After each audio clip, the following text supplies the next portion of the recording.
Hello and welcome back to the Playbase. I am incredibly excited because I have Liat Horovitz, who...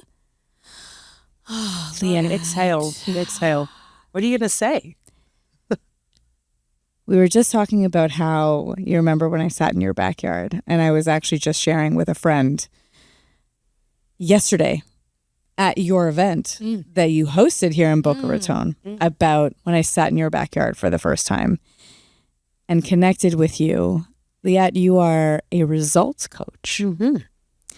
You are a powerful woman who creates spaces, opportunities, and time for people to connect, to grow, to feel empowered and driven towards whatever their next step is, whether that's in business or personal life or anything to do with them. And the impact you've had on my life, on my business, on me as a human has been so deep that when you said, so Liat is from Toronto and came from Toronto and ran her incredible revival event yesterday in Boca. And when you mentioned it to me the first time, I was like, yes, please, because was it 2 years ago, 1 year ago, 2 years ago, I flew in because I just needed it. Yeah, you did. And it fueled my soul because it's the space that you create. It's what you bring to other people. You have, and I've spoken to you about this before, you have this gift. And as a very spiritual person myself, I see that as a God-given gift. And I know that I mentioned it to you so many times that you just have this beautiful energy and this gift that you so freely share with others. And it was such an honor and so exciting for me that we got to share that yesterday. And everyone who left was buzzing. Everyone who left that event yesterday was on this high of connection and empowerment and alignment with themselves and feeling heard and seen. And you just create this beautiful space. And that was a huge introduction to who you are. But it is such a gift to know you, Liat. And I'm so happy to have you here. When you reached out and said, would I come and do a podcast the next time I was in Florida, I had a vision of this, and this has like way surpassed already. We haven't even started. This has way surpassed my vision. I'm super grateful to be here. I remember that day in my backyard because it was COVID times, like it was yesterday, because we have a mutual love for each other and a clear connection and understanding of each other's energy, goals, dreams, hesitations, challenges, blind spots perhaps. But it has been an absolute honor to have coached you and then to have crossed the line over into friendship in a way, or companionship, colleagueship, whatever we call it. So I'm here. I'm ready to answer anything, have conversation, and just support you and the Playbase and your family any way I can. Thank you. Liat, I was introduced to you through a mutual friend who I'm deeply grateful for. And I remember sitting in your backyard. And yesterday at your event, I was sharing about the first time I met you and how you said something to me that nobody has ever said. What was it? And it totally brought to light something about myself that I didn't realize. I was talking about a part of my life story that was heavy. And I spoke about it in this very light-hearted way. And I remember you pausing. And you looked at me and you said, you say that so nonchalantly, so lightheartedly. That's a lot to carry. That's a lot. And I paused and I was like, oh, I didn't think about it the way that I processed it. And it was like even the last 2 weeks, the last week, it's come up for me the way that I feel other people's energy and feel other people's emotions and connect to other people, but don't always feel my own. Wow. And connect to my own. Wow. And I was having this conversation with a friend of mine about how I do this and how the first time it came to my awareness was through you. So much came from our work together, but that moment, which I don't know that you even realized was so I think I impactful, did. impacted me so much because it showed me a part of myself that I wasn't looking at. Wow. And I've had people in the past be like, oh, you don't realize that you're feeling blah, blah, blah. Or maybe, do you not realize? Or that's a lot. Or, kind of mention it. But the way you paused and just mirrored it back to me, I had never stopped to feel it in that way. And then I reflected like, oh, that is like a lot to carry. I think you were on autopilot for so long Yeah. that you didn't, it obviously just didn't stop you at any point to be like, oh, this is actually a lot. And I think it was at the time where you were building your business that was already established, Yeah. but really knowing you could help and serve so much more. Yeah. You obviously, I think it was COVID times. So Yeah. beginning of COVID. So there was all of that. Yeah. 3 young children. Yes. 3 I just toddler babies. right. Yeah. All in a very, very short time. And I think I related to that because my boys are very close in age. They're a year apart. And then my daughter was like just after that. And it was like so much. But what's interesting in what you say is that I think, whether it's coaching or it's active listening or it's therapy or whatever it is that you want to call it, when someone is in conversation with someone else and they have this like aha moment for themselves, it can sometimes come from a piece of advice, a very, very well curated question that makes them question something, but it can also come from silence or a pause Yeah. or a thought or a moment. It really can come from anywhere. So there's 2 parts to that process. There's the coach or the person facilitating that space and holding that space. And then there's the coachee who is coming to try and be open and to try share and look at the angles that they possibly haven't looked at before. Yes. And so it really is a partnership, I find. And you came to that partnership very open. Always. I feel as a person, for the most part, I am who I am. I have friends in my life, and you've met some of them, who are who they are in a like unapologetically, like big loud way, and I don't come off that way because I think for me, I'm still working through this process of overthinking other people's emotions and thoughts and all of that, and like feeling into that. And it's not a part of my personality also as well. But I think something that I've always connected to is just being really grounded in who I am. You have such a presence about you. Like just as I got in the car, it's like you bring me down, way down to earth. And I talk slower and I like look deeper. It's very special. You really have a gift. Thank you. I'm told that I have a very like calming energy. And when I do mindfulness exercises with my staff or with my clients, I always find a way to slow down. And it's probably a gift from dissociating from my feelings for so long that I can do that, because it's so hard to do when you're in your emotions. It's very hard to do when I'm in my feelings. I was actually going to ask, do you find it, I wouldn't say easy, but do you do it for yourself on a regular basis? I try. I think more recently I've been more on autopilot and I didn't realize. And it was like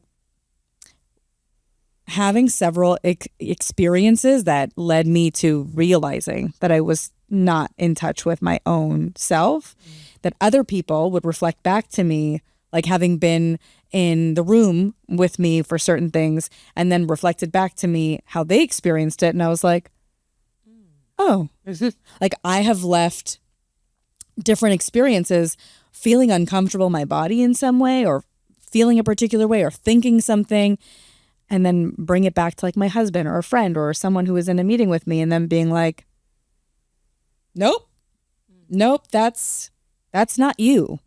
You picked up on something else. Or they were able to reflect on what they felt. And then like a week later, I was like, oh, maybe that's why I felt that way. That makes total sense. And it's a crazy experience because I take pride in the fact that, you know, I coach people to do this.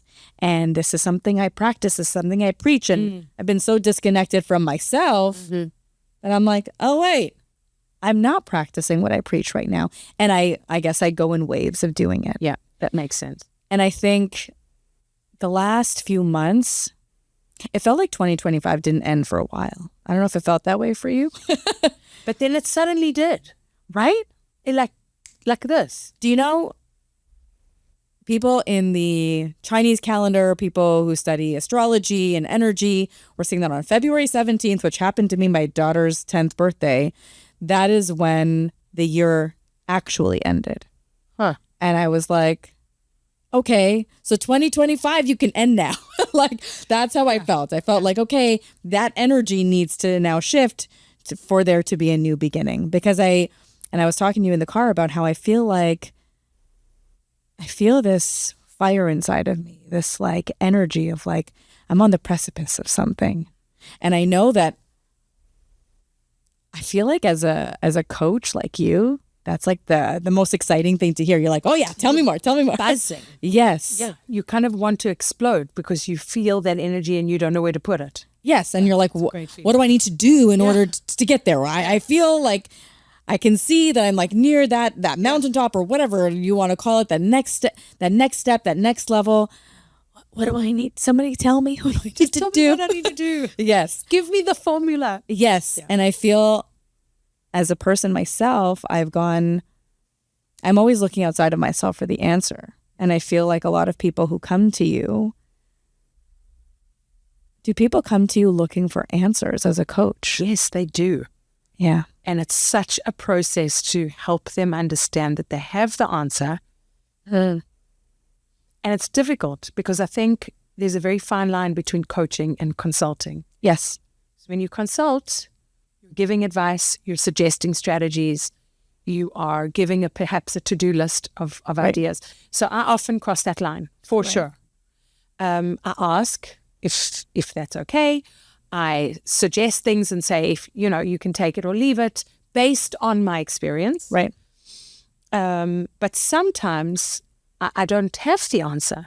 I don't have the strategy. I don't know that business or that situation like you do. Right. I most definitely don't know your world or your zone of genius as well as you do. So I can't tell you what to do. However, that's the beauty of coaching, in that one needs to ask very smart questions and then listen to what is not being said while someone is talking back. You know what? A big part of what we do outside of direct service is coaching parents. And I just did a training session with some of my analysts who do the parent coaching on coaching strategies. Oh. And my office manager has a coaching background as well. So part of what we were saying is that parents will come to us and want us to give them an answer. And something I believe deeply is something you just said, which is that everything already lies within us. Wow. And I remember I used to write poetry. I still do sometimes. I haven't in a long time. But sometimes when I need to let a big emotion, thought work through something, I just write. And it comes out in a poetic, sometimes not poetic way. And one of the things I wrote not long ago was about how, actually it was years ago, it feels like not long ago, was about how I actually hold all the answers and I hold the key. And it's so much easier for me to see that through looking at my own children. And I don't know if you feel the same way. It's easier for me to see the light in another person, or to see in another parent or in a client or in a child. All the things that I should be saying to myself or that I could be doing myself. Like when I look at my child and when they come to me and I actually, you actually have everything you need inside of you. It all lives in there. But I, as grown up Frances, turning 40, I'm like, Liat, please help me. I was just going to say, are you only 40? I'm turning 40 this year. You are so young. I love it. And I've only just come to this realization of, I don't know if the word is feeling my age, but being surrounded by people who are mid-40s and navigating that, having felt like I literally just turned 35. I don't understand how that happened. How am I 45 when I was 23 for so long and then felt like, okay, I'm around mid-30s. And now when you say you're turning 40, that I have a visceral reaction to that. I'm like, that is so young. But it's not that much younger than me per se. But, this is an interesting time. Everyone says that going into your 40s. Tell me what they say, because I'm going to tell you my opinion. So I have heard, and I've heard it in a very BS way, and I've heard it in potentially some authentic ways. It's like, I'm 40 now, so I don't give a shit about what other people think, and now I do things so much more myself. Yes. And I'm like, is that going to hit me? I'm going to turn 40 and all of a sudden I'm going to totally change my mindset? I don't think that that's possible. I don't think for you, just my 2 cents worth, because you have always been so self-aware. Yeah. Not to say that they aren't, but like there's something there. Yes. I don't know. I don't want to say it in, have a negative slant to it, but I will tell you, and this is not my own experience, is that I expected or thought, because I'd also heard 40's the new 30. Yep. This is like the best decade. You're going to love it. You're going to feel amazing because your kids aren't little anymore. You've got a little bit more freedom. Perhaps you're a little bit more settled in your career, whatever that looks like. I only started my business and left corporate at age 38, 39. So yes, I just started a business then. Yeah. Right. Like full-time, self-employed. And COVID hit. I turned 40 in 2020. Wow. Yeah. So there were extenuating circumstances, amongst other things, that have, I would say, changed the experience, I think, from what I expected to the reality I've experienced over the last 5 years. Right. There have been beautiful things about it. And there is wisdom that comes with age and perspective. However, I would say that it's way harder than I thought. I don't know what I was expecting. Suddenly, like rainbows and butterflies would just be around me at all times, because that's what people said. I was like, where are they? Where are they? There are parts of my life that I'm living my best life, and there are other parts that are really challenging. And I think that's the experience of being human and being an adult. Oh, you know what? I love that, because it's actually authentic and true. Yeah. I'm seeing a lot of women who, once they hit their 40s, they're in their best shape and they are doing all the things that they want, that they want to do. And actually, I think this came up yesterday at Revival, and the way that it was expressed was like, boom, hit me upside the head. It's like this idea of self-care and self-love is waking up at the crack of dawn. Actually, no, waking up before dawn. Waking up when it's still pitch black. There's no sunshine for another few hours. Going to work. No sunshine at all in Toronto. Just saying. Oh, that's true. Oh my God, I actually remember going to work out at 5:30 in the winter in Toronto. You always did that. I don't know how you did it. I actually just recently stopped. Doing it. That early morning workout. Yes. And I just recently stopped doing it because I did. Correct. Now I do that. I'm kidding. But I recently stopped because I did a Dutch test, which is a hormone test. And the Dutch test showed that my cortisol spiked at 4:30 in the morning, which is when I was waking up. and it spiked way out of range.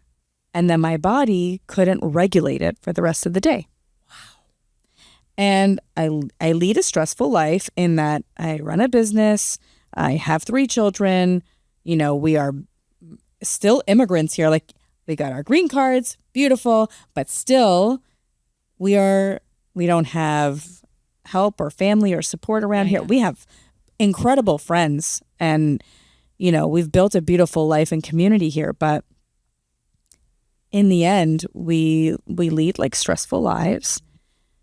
And I think being a business owner just lends to that, especially in the early stages of building a business. And then on top of that, in order for me to get my self-love, movement, care for myself in, I was waking up at 4:30 to go to the gym at 5:30, and I loved it. I didn't realize what it was doing because I was so out of touch with my own body and doing something I loved, which is weightlifting. But I realized towards the last few weeks of me doing it how tired I was and how I wasn't able to do what I used to be able to do, and it didn't feel like it was working well for me. And if I can't go at 5:30, then when can I go? And I have this like anxiety that comes over me because this is what I do for me. If I don't do this, then what am I really doing for myself? And this is how I'm going to stay in shape, or how I'm going to lose weight, or how I'm going to do. And then it became this like obsession instead of self-love. It became like corrective. I'm doing it for corrective purposes, which is not loving And at not all. sustainable. Correct.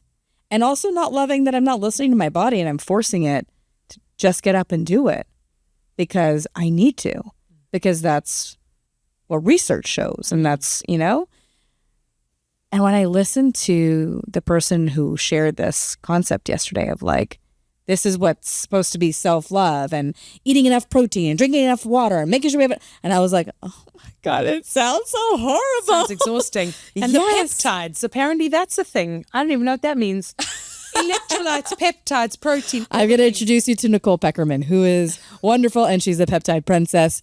I don't take peptides, but a lot of people do to support them. And it's, when you really feel into it, doesn't feel so self-loving. Yeah, you're so right. You're so right. And like yesterday when you had us say what we really need right now, me and 2 other women, 2 of us said a massage. And I was like, is Liat going to have, are they going to come and just give us massage? My goodness. Note for next time. I'm going to do that. Oh my God. 100%. I was like, I just want to lie down and have a massage. And somebody else was like, me too. You know, or I said me too. I don't remember. And somebody else was like, I need to find this kind of doctor, like for myself. And I was like, oh, I can help you with that. Like I can connect you with someone. But it was like, what did we need right now? It was like self-care. Something for yourself. That wasn't. Always get to put at the end of the list. Yes. So I was gifted a few years ago for my birthday a gift card to a spa for a massage. It took me, I don't remember if it was a full year or close to a year to use the gift card. You've just reminded me I have one of those. Oh, you need to use it. I think it's been 2 or 3 years. Okay. So you're going to go home. It is when you get home. Or do you know where it's for? I do. So today you're going to book it. As you were talking, I was like, I was thinking at first, I wish I had that. And then I was like, oh, I do have that. It's in my email. Yes. You forget. You do, because you don't prioritize. This is so good. And it's so interesting because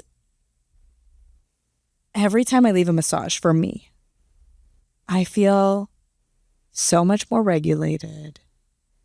I feel, and it's like, my phone can't go off. It's off. And I'm fully present with my body, allowing it to receive and just relax. It's too good. Yeah.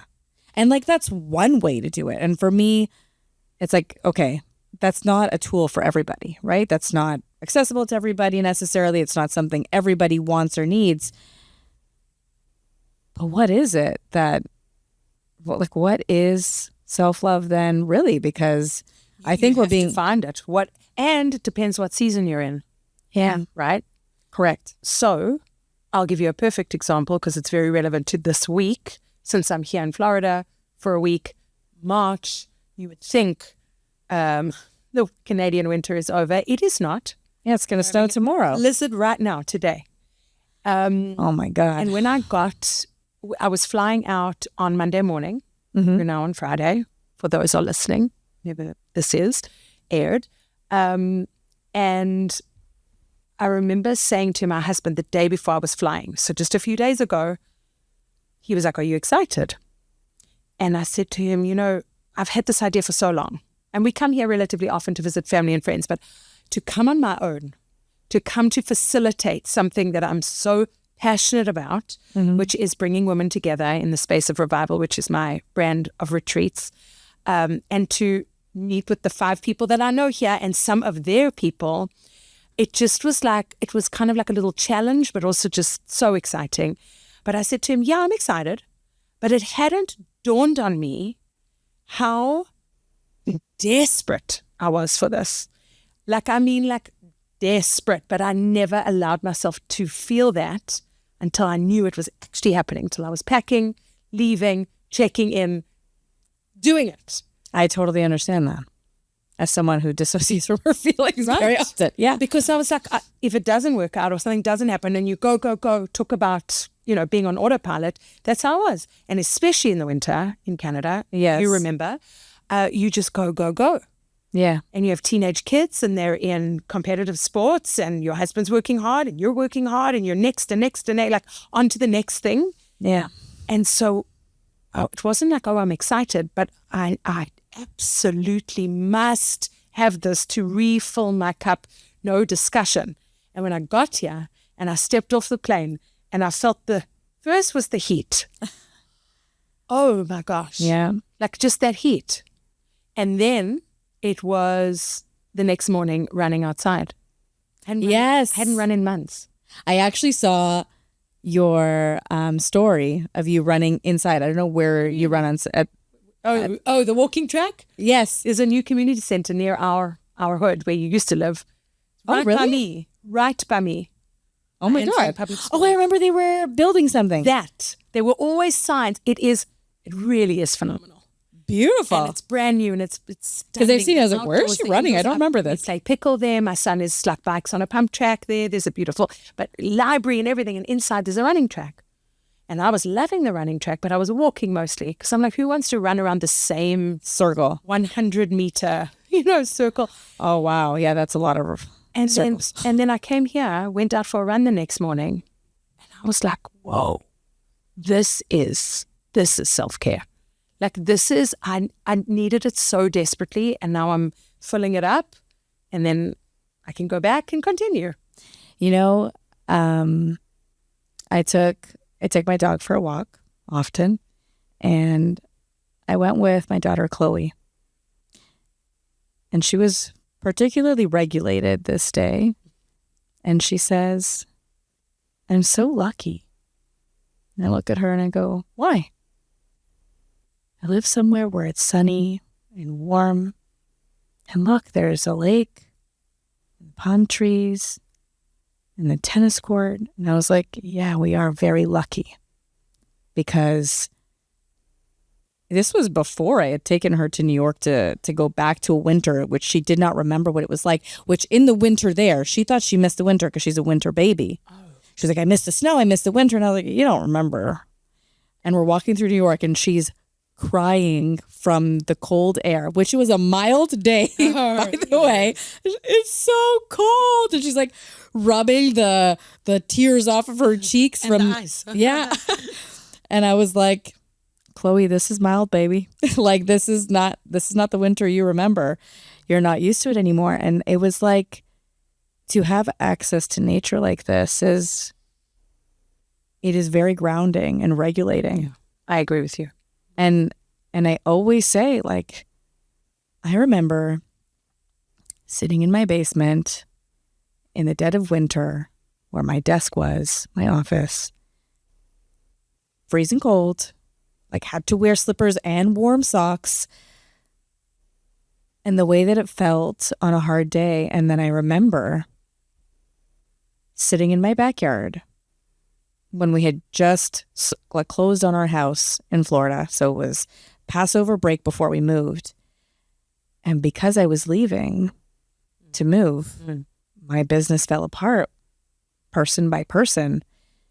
And people were leaving my business. And I was terrified. And I remember walking my community, crying, being like, what is happening? What am I doing? Yeah. And sitting in my backyard, the sun over my face, listening to the water and looking at the palm trees and being like, everything's going to be okay. This is terrifying as hell. Yeah. And somehow everything feels like it'll be okay. This like knowing this, I think connection to nature allows you to connect to a deeper part of yourself. And so this like run that you did outside. I texted my mom and I said, I feel like a new person. Yeah. Like it's I have a mixed feeling about it because on the one hand, it has an element of like a side of a coin, right? On the one side of the coin, it's like, I don't want to bitch and moan about the winter. And my life in Toronto is, or, you know, in London before that, and wherever I've lived, like there's pros and cons to everything. And so I don't want to shed a negative light on one part of it.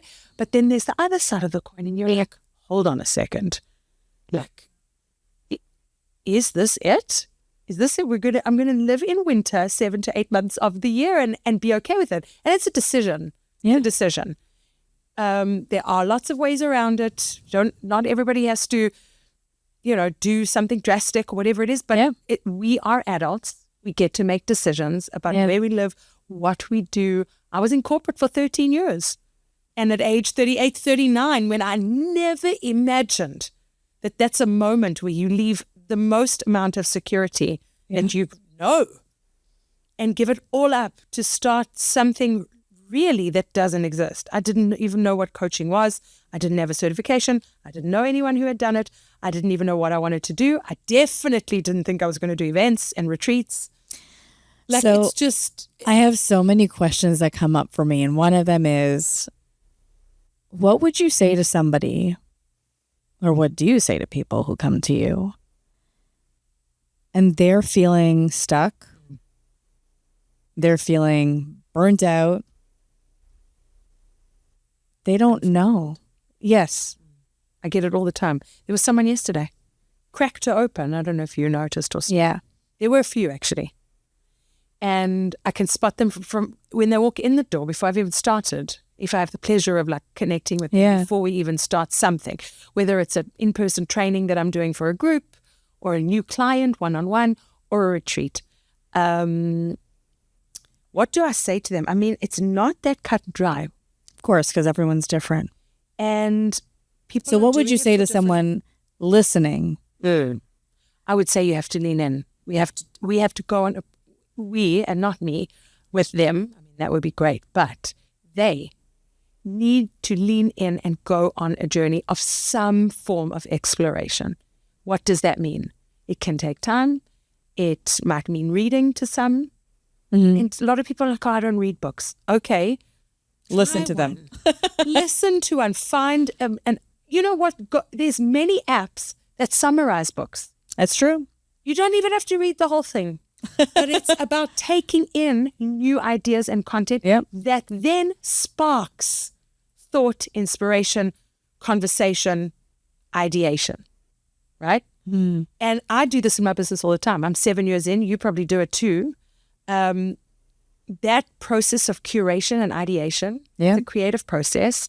And I think entrepreneurs are massively creative because that concept of continuously thinking, what could I do? How could I do it? Should I do it differently? Should I go back to corporate? Yeah. We all have those thoughts. I mean, I do at least. It's a process. So to someone who's feeling unfulfilled, I was incredibly unfulfilled in my corporate job, even though I had such a cushy, great situation. And on the surface, I was fine. I was happy, but I knew deep down that I was made for more and you know, could do more. So you've got to lean in and go on a process of self-exploration. if you don't know how to do it yourself, and if you're open to it, there are so many mentors and pieces of content and ways to do it. You don't have to invest $1, but you can, or you can invest time and effort. That's it. I think that there's real value in investing in a coach. And the reason why is that a coach can help be a sounding board. A coach can help to mirror and guide. And a coach holds you accountable. That's the key. And I think that, when you think about behavior change, as I do, motivation and reinforcement are the two main things that we think about, right? Wow, yeah. And if I want to do something, and it may be something big, scary, uncertain, change is all of those things. Any change of where I live, change of what I do, change of how I do things. Yeah. Like I changed my workout routine and it threw me off, because now I don't know what I'm going to do and how I'm going to fit it in and all these things. And that's like a silly little thing, but like to change my entire career, I remember sitting at your kitchen table and announcing to a group of women, I'm moving to Florida, and like, oh my God, what does that mean? I remember we were on a walking coaching call. Yep. Or session. Yep. And I was challenging you on this decision. Not because I didn't think it was the right one. I knew it was the right one. There was no discussion. But it's not about me and what I was thinking. Correct. I wanted you to get to that point that was like, despite all the challenges and leaving your family, which I knew was huge for you. Yeah. And like that, and moving your children, and it was in COVID and it was so unknown. There was so many pieces, and the business, most importantly, because it was riding on you. Yeah. A lot of pressure. Yep. But I really wanted to drum that fact in that, like, despite all of that, you absolutely knew wholeheartedly you had to do this. You had to give it a shot. Yep. You just had to do it. Yep. Because I know that feeling. You've done it multiple times. The move is one thing, but I mean you've done it yes, but you've done it in multiple ways in your exactly. life. Not just moving. Exactly. Yes. That's what I was going to say. It's the making the decision despite the fact that there are many reasons why you should that it may not work. But there's right? one reason why you should. Correct. And I was like drumming that in. I remember on our walk. I remember even where we were. I remember we bumped into people who were moving away also. Yes, that's the corner. Yes. That's the exact house. Yes. I know exactly where that is. Anyway. They do my website. they are, I remember. Yeah, like the wife's mom immigrated at the same time as my mom, and they knew Ronan from work. And yeah, it was like such a small world. Yes. But they're those very pivotal moments. Yes, that are etched in my brain because, and those moments were with you because I think making a big change and making a decision on our own is so scary that it doesn't matter how much punishment or unfulfillment or whatever is happening in where I currently am. The fear to take the next step holds me where I am. Yeah. And I think that that's relevant to any change. And, I think about the kind of change that I support parents through. And it's really hard because when we're coaching parents to support their children, we're coaching parents to make changes. And they probably just want the solution for the child. 100%. Right. And I understand that. But I also know through my life experience, through my work experience, through my healing journey, through my human experience, everything that I experience is a reflection of me and for me. So I am only capable of changing my own behavior, changing what I do, how I experience, how I perceive, how I work through things. I am actually incapable of changing somebody else. I can create an environment. I can shape behavior, They can't make somebody That's do anything. I have to make the change within myself in order for anything to change outside of me. And I think that it's been a huge life lesson for me, because I spent a lot of my life trying to help everybody else around me and not look at myself. And I remember having somebody be like, put the mirror and look in the mirror, because this is who needs it, not everyone else around you. So good. And it's so much scarier that way. It's so much. It was very vulnerable. Yes. Yeah. And I think vulnerability is not something we were taught or nurtured. No, it's not. Even if our parents, grandparents, generations meant the best, like they were doing their best. Of course. Very loving. I came from a very, very loving, nurturing home. Me too. And family. But it was a different time, different generation. And they were raised in a very different way. Oh, yeah. And I couldn't even imagine what our parents, grandparents have been through. And obviously we're carrying a lot of that. We didn't even know. Yes. I actually had somebody, I had a very, very, you would love her. I have to connect you with her. I'm just thinking out loud. I actually don't even know how the two of you, there would just be like combustion when the two of you, so, like something will explode. Your energies aligned would be, I don't know, electric in a very beautiful way. And I went to meet with her at the end of 2025. Oh, wow. Yes. I just was like, I need to be in your presence. And she said, come. And I went. And we just have this beautiful mutual love for each other, like we do.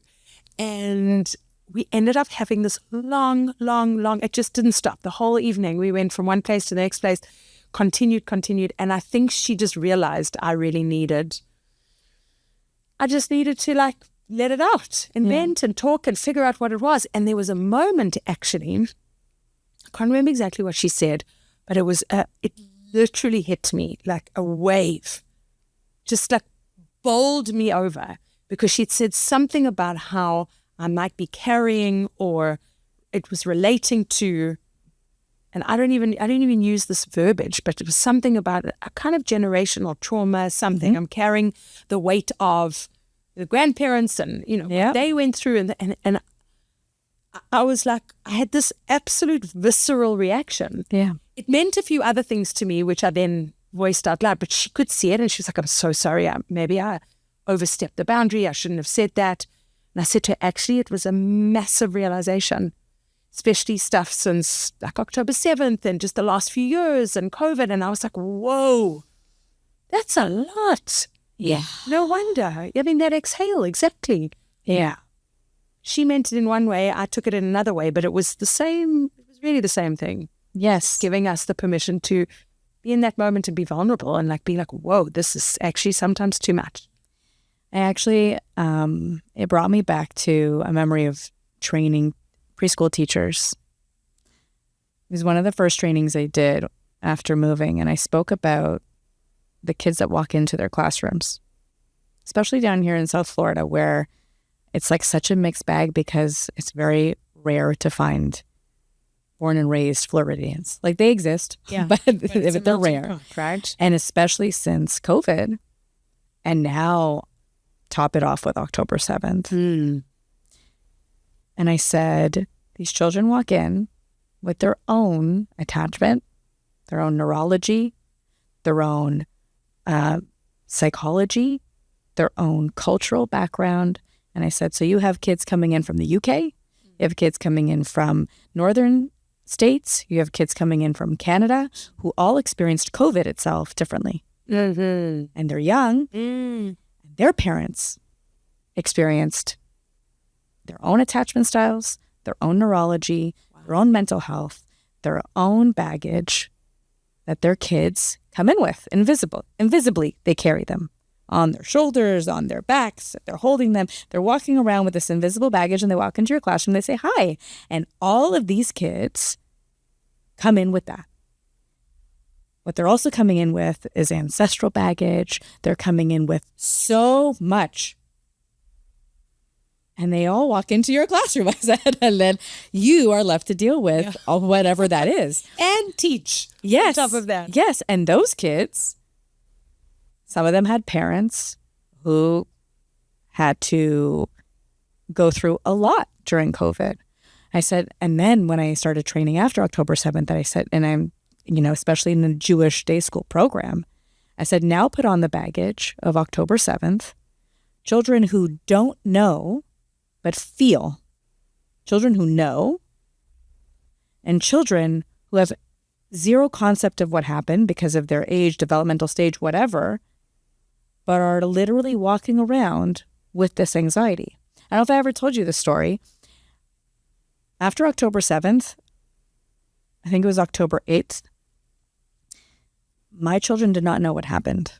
I did not disclose. My eldest was still like the same age as your youngest. So it was not spoken about in my house in front of them.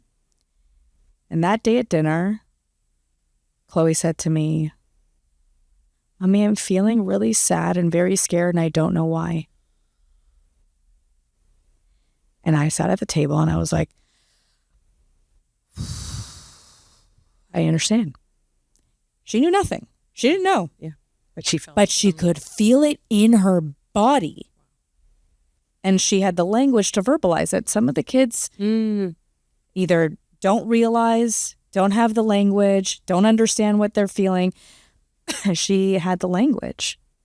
She could feel it because our energy transfers from person to person. Which is why when you walk into my car, you were like, wow, I feel grounded because you feel my energy. And I, in your presence, to relish in your energy is side by side. But it's like, it's a gift. So when you're like, should I do revival? I'm like, please. I remember sitting at Carmela's the first time with you and Rachel. Yep. And I was ideating. Yes. See, this is what I mean about leaning in. That was like, I had a thought and I was like, okay, one of my steps is going to be to have a conversation with the two of you. Right. 2 of the 5 people that I know here. And I just want to feel the vibe. Yeah. And it took me an extra step closer to making that decision. Yeah. And then, by the way, the date was like, in my mind, it wasn't like I was looking for a sign. It wasn't that at all. But every time I would say, look at the calendar and think, should I do it in September last year, October last year? Then there's all the Jewish holidays and this and that and start of school and blah, blah, blah. And then I thought to myself at the end of 2025, starting 2026, thinking about my vision, my goals, the results I wanted to achieve. One of the things on my list was Revival Boca. It's been sitting there, like playing. It's just like lurking in the background. So I was like, right, if I do this, February, March really seems like the ideal time. And we went back and forth. I think there was a time in February that I sent to you. Yeah, but I was away. And you were away. Yep. So I was like, okay. And literally the only other date was March 12th. And I said to myself, again, leaning in, if Francis says yes, was it the others had already said yes, but it was like, I knew you had to be in that room. Otherwise, it doesn't make sense. I've got 2 former clients that live here. You're one of them. She has to be there. Done. And so if Francis can be there, then yes, fine, I'll do it.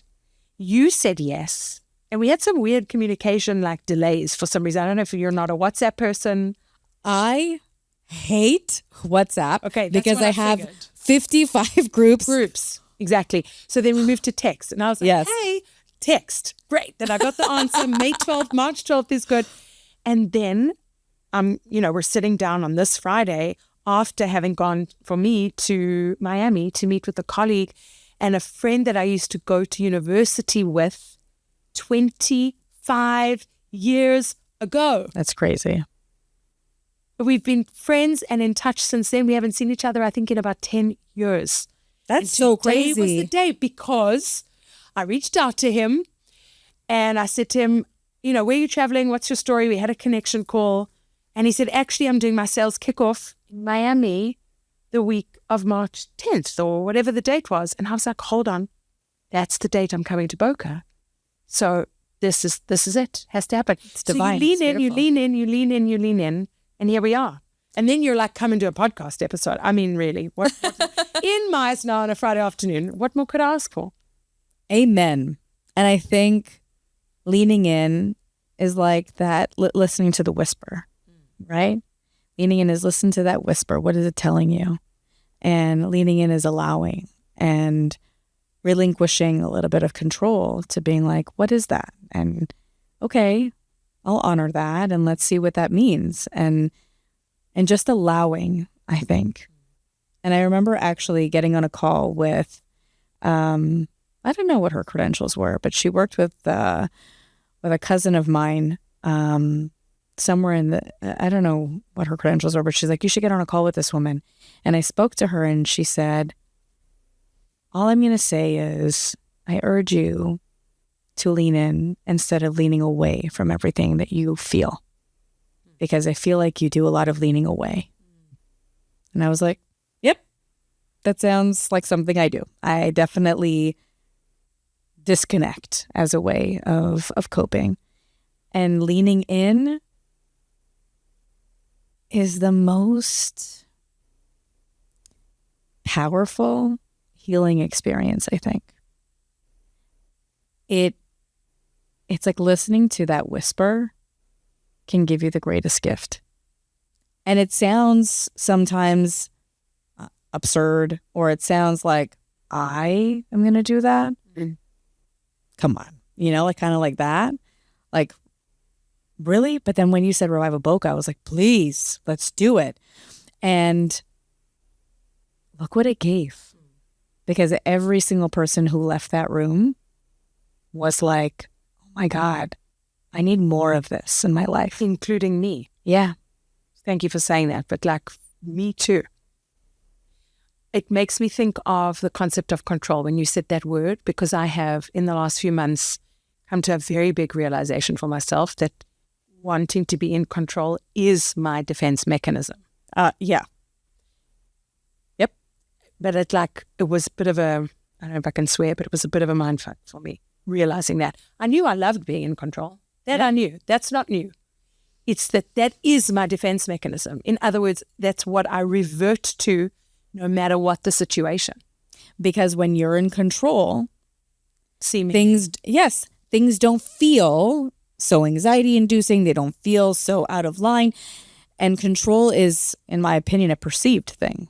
100%. You cannot be in full control of everything. Correct. And anything, actually, not even everything. I actually was on a podcast in this building a while ago, I think like a few years ago.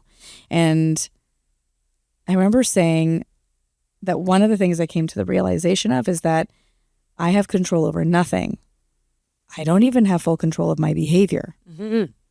Because if I am out of control of my emotions, then I'm not in control of my behavior. Right.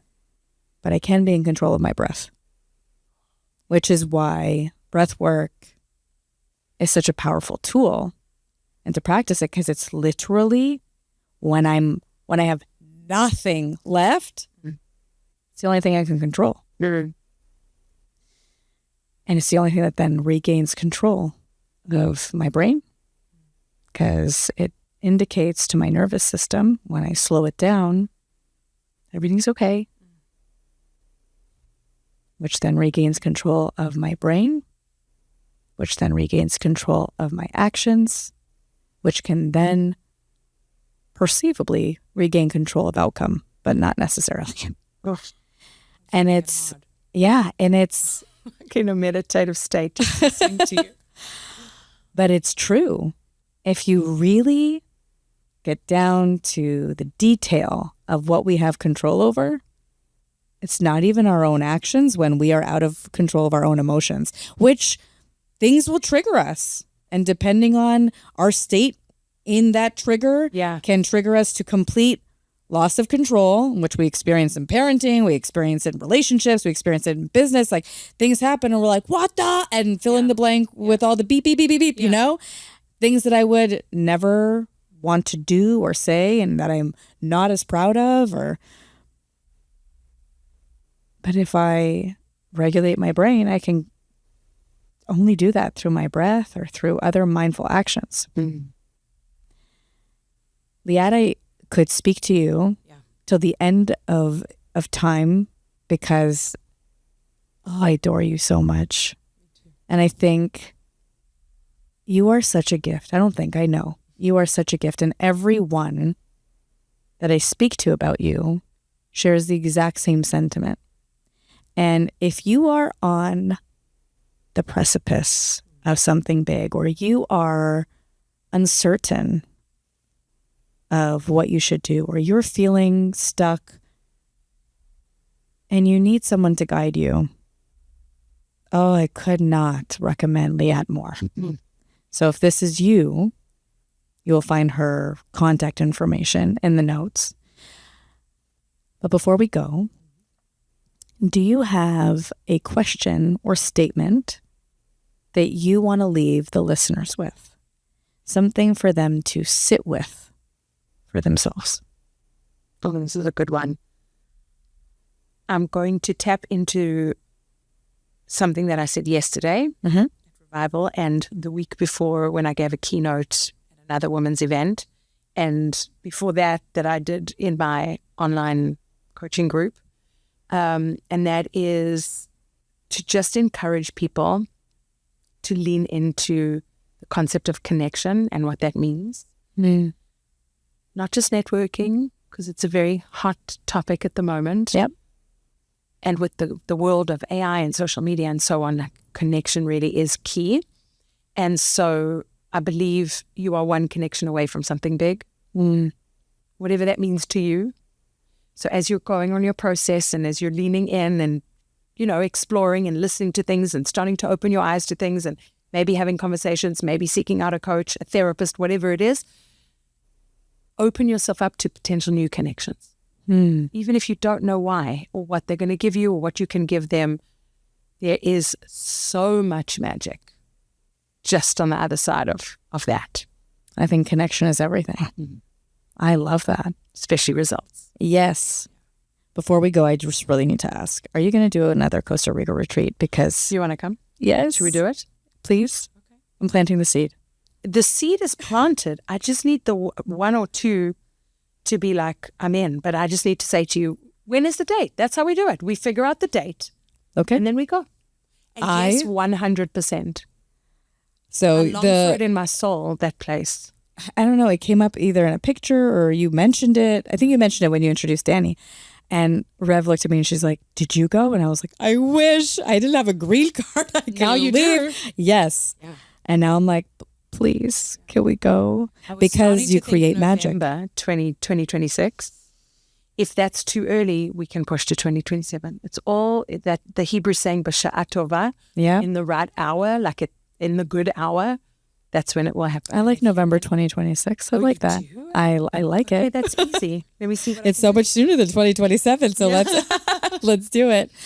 Thank you from the depths of my soul for flying here, for putting on this beautiful event, and for spending time with me here. I love you, Liat. Thank you. Thank you. And I'm always, always happy to be in your presence, podcast or otherwise. You're doing beautiful work and I'm so proud. Thank you. By your side. Thank you so much.